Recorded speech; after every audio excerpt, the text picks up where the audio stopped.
Now to the management of NALCO. Brigender Pratap Singh, Chairman cum Managing Director at NALCO, is now joining in. And some of the talk points that we'd like to discuss with him is, of course, where aluminium prices are head up, the update on the new alumina refinery, demand for alumina, where prices are, and the overall FY27 outlook.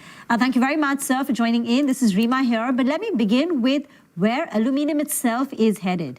We were just having a discussion with the analyst at INCRED, and his view is that currently aluminium prices are at $3,200 an ounce, but it could head lower down to $2,400 to $2,700 a ton in terms of aluminium prices from here on. What are you working with? Our working and our expectation, what we expected, and I have told in the earlier interviews also, the prices will stabilize somewhere around 29 to 3,000 because the demand is there. The LME inventories are low, the demands are there, and the disruptions in the alumina smelters in refineries, which has happened, that is going to come in next maybe 6 months, 7 months. So demand supply gap is there. So what our expectation is that the prices will stabilize somewhere around 29 to 3,000. All right. Okay. 29 to 3,000. Most on the street were working with a number between 33, 3,400 already. 29 to 3,000, how does that change your EBITDA metrics and outlook for the next year? EBITDA metrics, whatever we have expected for the next year, we have taken in our target that aluminum smelter prices will be somewhere around 29. So that will be almost same. Yes, the cost of production has gone up because increase in the caustic soda prices, increase in the HFO. The cost of production of alumina has gone up by around 12% and metal has gone up by around 10%. So this will remain for the first 6 years, that is H1. And H2, what we are expecting, the cost of production will become normal as similar to the last year. The EBITDA, if you see last year, our EBITDA margin was 46%. This year, we are expecting, if the LME remains at 2,900 level, it will be somewhere around 45%. All right. And what is the call, sir, that you're taking on alumina prices from here on? Alumina prices, you see, the current alumina prices which we are producing has increased by around 10%.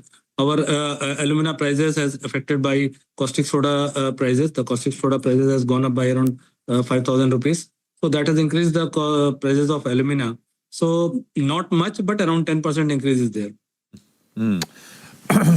So you're saying, good morning, sir, Prashant here. You're saying alumina prices are up 10% from the lows recently. Yeah.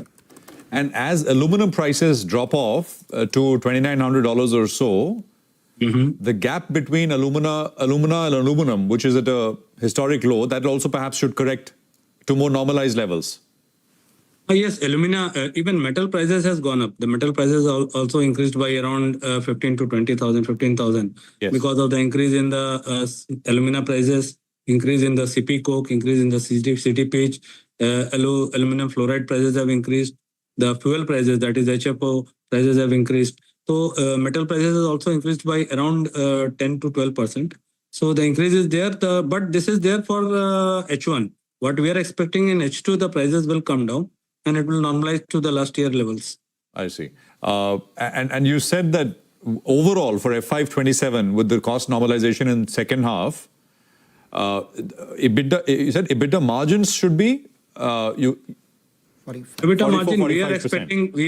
margin, we are expecting somewhere around in between 40 to 45%. It should be there, depending on the situations. Very early to tell. I see. So is there a large amount of incremental global, for example, Indonesia is adding a fair bit of capacity, right? That's expected. I mean, in response to the demand, but typically, supply comes in quickly to fill that gap. Is that the basic, not worry, but is that what will keep a cap on prices?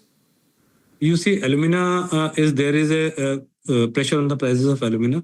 Indonesia has increased their production of the alumina, and the consumption of the alumina in the Middle East is also on the lower side. The Middle East smelter production, which was around aluminium production, which was around 6.5 million ton, that has gone down by around 40-50%. So alumina consumption has reduced there. So there is an excess of alumina in the market. The prices, the pressure on the price of the alumina is there. That's why average alumina price which we are getting this year is around maybe $320, $330. Last 3 shipments, we got good prices. That is around $350 also. but what we are expecting not more than $320 to $325. Last year, average alumina price which we got was around $370. Right. So, So there is pressure. there is pressure. And do you think that this pressure is likely to continue? Yes. There will be an excess of alumina in the market. The similar kind of prices throughout the year will be getting. So then- somewhere around 310, 320, not more than that. So in light of that, what happens to your, 1 million ton alumina expansion that was going to come on stream at a time when you expect there to be a lot more supply than demand and prices lower? Do you want to, continue with this or maybe push it further? No, expansion is going to come because you see, we have already invested our capex in that. So we have to take out the production from that. We have already started our commissioning process in this month itself. It will take 3 months to come to the production level. You see that there will be the excess of alumina with this smelter coming.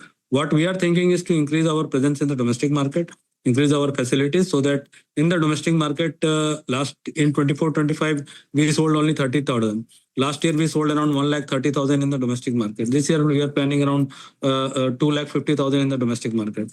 That is the one thing which we are taking. The next is increasing the exports because export, the demand is already there. The prices may come down. Maybe it will be somewhere around 3,000. It's not that the demand is not there. Some pressure will be there with this, but we will go ahead with that, our expansion. So amidst all of this then, and with rising prices, how do you intend to maintain your EBITDA margins at 40 to 45%? And if you could give us an absolute number as well. Last year it was close to around 79-50 crores. Where does that number be this year? You see, our EBITDA margin is 70% of our revenues comes from our metal segment, that is aluminium. So aluminium, the cost of production is not that high and there's not excess of aluminium production in the market. There is the excess of alumina production, but metal production already it is on the similar kind of thing. So major revenues which we are getting is 70% from the metal sector. So metal sector will give similar kind of revenues to us. We are trying to expand our volumes also, increasing our efficiencies also.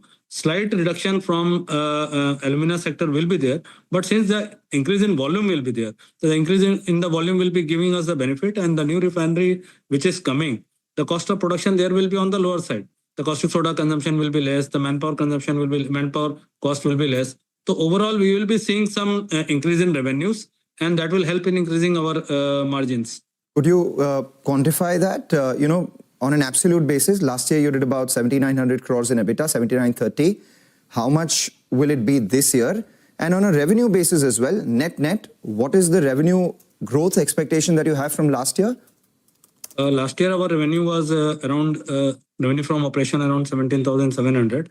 With this alumina refinery coming, this year we will be adding around 2 lakh tons of or 3 lakh tons of alumina from this refinery.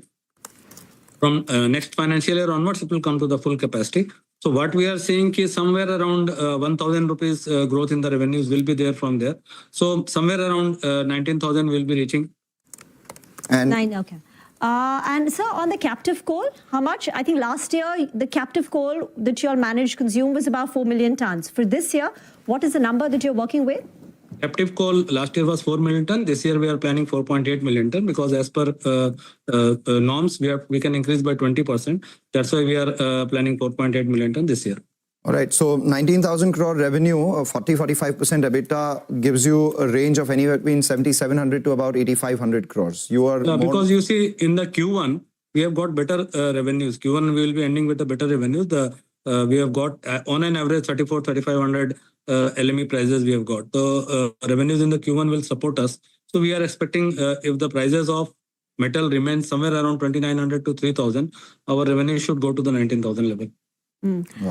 So we've seen a few divestments from the government, whether it's Coal India. Recently, last week, we had IRFC. Is a NALCO offer for sale from the government on the cards? No. There's no thought process on that. Okay. All right. We'll leave the conversation here. Thank you very much, sir, for joining in. Thank you.